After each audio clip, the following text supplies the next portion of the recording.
कृपा जिनकी हम मानते हैं वो हैं श्रीमद् भागवत में विराज भीष्म पितामह। भीष्म पितामह की जो स्तुति है ये मेरी सबसे प्रिय स्तुतियों में से एक है भागवत में। और भीष्म पितामह भगवान में विलीन कब हुए? उत्तरायण के। गिरधर लाल जी हमको प्राप्त कब हुए? उत्तरायण के दिन। तो मैं रज रज करके खूब आनंद के साथ अपनी प्रारंभिक कथाओं में भीष्म स्तुति गाता था। और भीष्म स्तुति गाते गाते कई आश्चर्य भी हुए। भीष्म स्तुति गाने के पश्चात एक श्रोता ने स्तुति सुनने के पश्चात 12 घंटे के भीतर निकुंज की प्राप्ति की। बद्रीनाथ में एक जगह कथा थी, वहां पे एक पंडित जी बैठे थे कथा में और मैं भीष्म स्तुति सुना रहा था।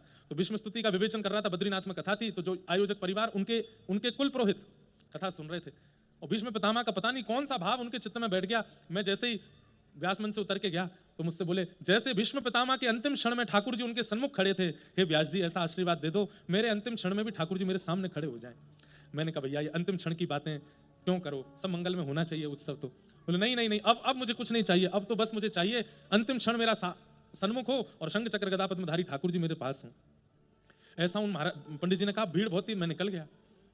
ठीक 12 घंटे बाद लगभग 5 बजे कथा संध्या में पूरी हुई और सुबह के प्रातः 5 बज रहे थे।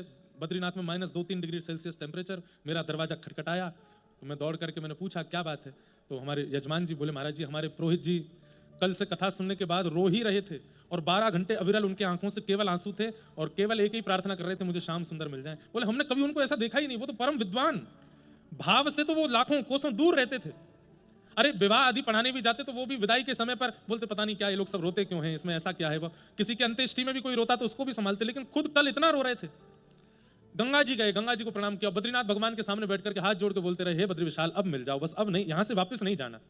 ना उन्होंने भोजन किया, ना उन्होंने अन्न खाया, ना पानी पिया। कथा के बाद रात्रि में भी सोए नहीं, नीचे आसन लगा करके बैठे रहे। उनके कमरे में जो दूसरे पंडित जी थे उन्होंने 5-6 बार रात भर कहा पंडित जी सो जाओ, नहीं सोए। बोले बस रोते रहे रोते रहे रोते रहे और सुबह 5 बजे हाँ नाथ कहते हुए उन्होंने अपने प्राण ठाकुर जी में विलीन कर दिए। जब उनका अंतिम दर्शन करने के लिए गया तो वो कमर दीवार से लगा करके ऐसे ही बैठे थे आसन पर और मुख पर प्रसन्नता, नेत्रों में अश्रु। ठाकुर जी का स्मरण करते करते भगवत धाम चले गए। यही भीष्म स्तुति सुन के